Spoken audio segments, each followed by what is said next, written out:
Assalamu alaikum, hürmetli vatandaşım. Bu haftalık leksiyimize başlayımız. Bu haftalık sözleydiğin leksiyelerimizde vaziyetinin ciddiliği doğrusu toxtalımız.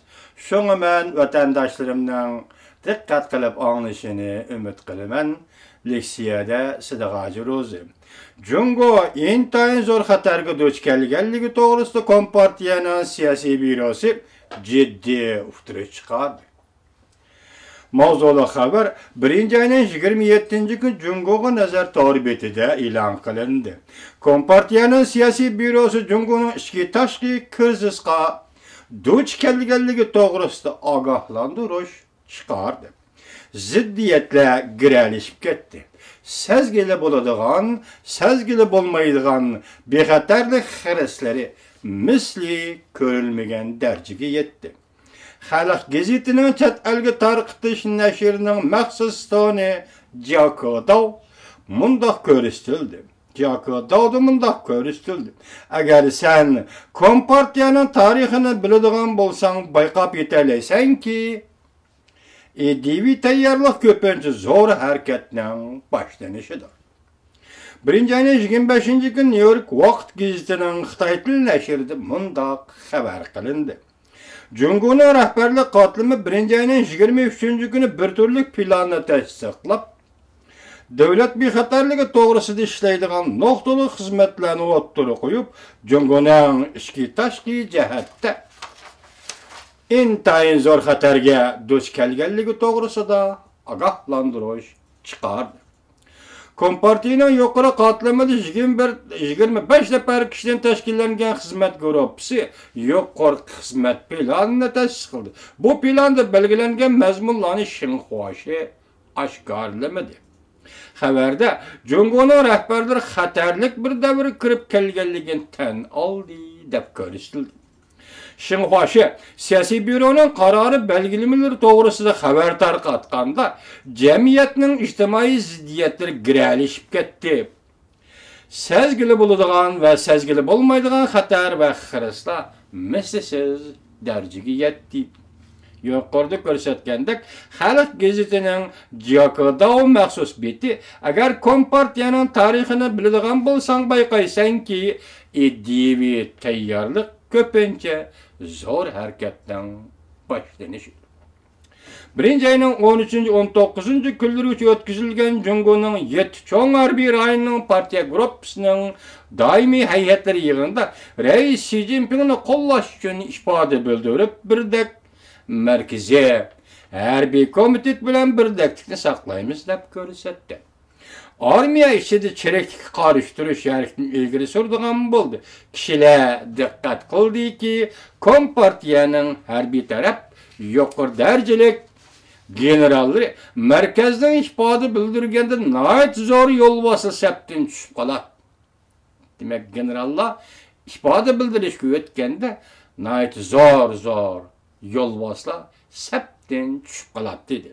Bu qatam 4 baş ştab 7 harbiy rayonning yuqori darajalik generallik kollektiv sada chiqarganda yana zor huquqliq bir amaldorning septin tushib qoladiganligining signali deb ko'rsatishdi.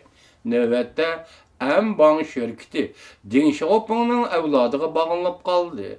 Navbatda New Yorkda bozorga chiqqan Mayinning Alibaba şirkati patqaq ichiga petib qoldi. Şunun o'xshash bir qator shirkatlar nayt yuqori orq tireklarning kayni turganligi asosida oshkorlanishga boshladi. Demak, bularni mushu vaziyatda birlashtirganda to'g'ri bo'lib chiqdi. Bu işlay muddasiz qamoq jazosi qilindi. Siyosiy qonun komitetining sobiq mudiri Jo In-kang o'tgan yil 12 ayning 5 kuni qo'lga olindi. Markaziy harbiy ishlar komitetining 2 darajalik amaldori Shu Seyxu qo'lga olindi. Markaziy hukumat sobiq sekretariatning sekretari Liang Jixu tekshirish ustida turibdi. Bu cho'ng yo'lboshlar shunda qo'lga olindi. Bular agashtirib yurgan kichik yo'lboshlarchi ulamo bir-birlab tekshirilishi tamoman mumkin. Undaqda Jungo'da duch kelgan ishki tashqi xatari zodi nima? Şinhuaşe bu doğruda konkret haber tarqatmadı. Çünkü Xitay Merkez Komitetining siyasi bürosu yuqori tasdiqlangan plandagi konkret mazmunni e'lon qilmadi. Misli ko'rilgan xiris va xatarga duch keldi Jungo deyildi. Navbatda bir siyosiy hazil va chaqchaqqa aylangandek bo'ldi. Şimdi Reis Xi Jinping bu qatam aşında xiyonatchilarga, poraxo'rlarga zarb berayotganda bunun qo'yilayotgan talab ba'zilar aytdiki, chaqchaq tarixchi dediki, Reis Xi Jinping o'zining siyosiy dushmanlariga zarba beryapti yoki xiyonatchi poraxo'rlarni nuqtali holda tozalayotamdi, umumyuzlik tozalayotamdi yoki ayrim tozalayotamdi degan narsani chaqchaqqa aylantirdi. Bu tarafdaki men hozircha, yani Xi Jinpingning zada qaysi siyosiy dushmanlarni tozalayotganligi va yoki xiyonatchilarni tozalayotganligi to'g'risida hukm qila olmaymiz. Jungo fuqarolarining maydonda turib fikr qilganda Reis Xi Jinping poraxo'rlarni, xiyonatchilarni, xalqning mol-mulkini qoq-soqti qilgan o'g'rilarni partiya va armiya ichidan tozalab, haqiqatan Jungo fuqarolarining olqishiga erishdi.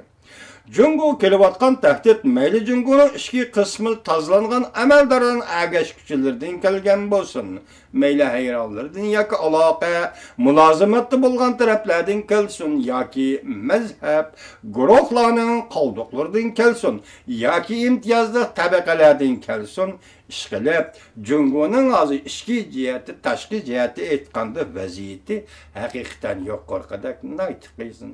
Nayti keskin, nayti bir ciddi holga kelib qoldi. Agar partiyaning markaziy komitetining Jungo tahdid ishga tashqi jihat duch keldi deb hukm qilgan bo'lsa, biz albatta buningga yo'q demaymiz. Chunki buni vaziyatning ishki tashqi jihati keskinlashganligini Jungo kompartiyasining siyosiy byurosi o'zi o'ttirib qo'yibdi. Amerika matbuotlari Jungo Kompartiyasi zavolga yuzlandi, G'arb davlatlari hukumatlari tayyorlik qilinglar deb ogohlantirdi mavzuliq maqola 1-oyning 31-kun Jungoga nazar to'r betida e'lon qilindi. Növbətdə Amerika mətbuatları ataqlıq ilim xəzinəsi Amerika şirkətlər tədqiqat ordunun tədqiqatçısı Mitchell Avulson əpəndi maqalə elan qıldı. O maqaləsi mündaq göstərdi. Jungo Kompartiyasının hökmranlığı zavallı yüzləndi. O, Qərb dövlətləri hökumətlərinə agahlandırış berib, kön özgürüb turduğan özgürüşün mölçerliği bulmaydıgan Jungo Kompartiyasının keyinki devlet Jungo bilen alaka münasebette buluşqa tayyorlanıp qo'yishga chaqiriq qildi.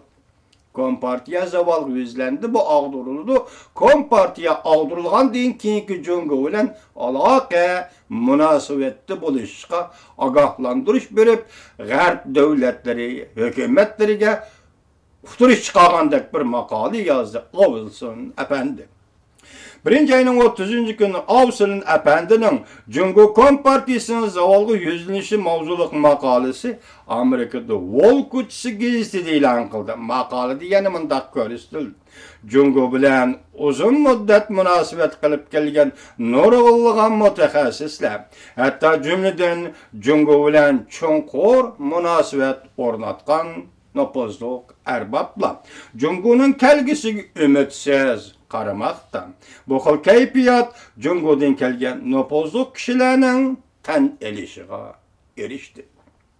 Maqolada tahlil qilib mundaq ko'rsatdi. Kompartiyaning ichki qismida parchalanish intayin eg'ir. Bu partiyaga jamiyatning ishonchi cho'kib ketdi yoki jamiyatning ishonchidan ayrılıp kalgan partiya bo'ldi. Eng muhimi, Jungo iqtisodining temperaturasi tuvallab ketdi. Jungo iqtisodi chekinishga boshladi. Jungo zo'r ko'lamli krizisga yuzlandi. Jungoning navbatdagi siyosatlardan qaraganda tashqi jihati bexatarlikni yuqori darajada ta'kidlab, ichki jihati g'ayrisadolarni qattiq bostirib muomala qilganligidan doirlarning bir qo'rqinish ichiga kirib qolganligini ko'rib olg'ili bo'ldi. Maqolada masala tövendikicha tilga ilindi. Jungoda imtiyozli tabaqalar o'zi uchun va oilasi uchun tayyorlik qilyotdi. Ular bola chaqasi chet elga chiqarib o'tish uchun pasport ishiltib qolmay, mol bisotini chet elga yo'tkab ketish xohishida bo'layotdi. Jungo masalasi tadqiq qiladigan zotlardan Jang Jiyan apandi mundaq ko'rsatdi. Men bu maqoladagi qarashlarni butunlay qo'llayman. Himoya qilaman. Xitoy Kompartiyasi hech qachon o'ziga bu darajada qarshi turadigan bir to'lqinga duch kelib boqqan emas. Men shunda qaraymanki, alomatlar ko'rsatib turibdiki, deydi obzorchi apandi, Jungo Kompartiyasining hukmronligi night tez gumron bo'ladi. Kanada iqlim masalalari obzorchisi Liu Chi-kun apandi mundaq ko'rsatdi.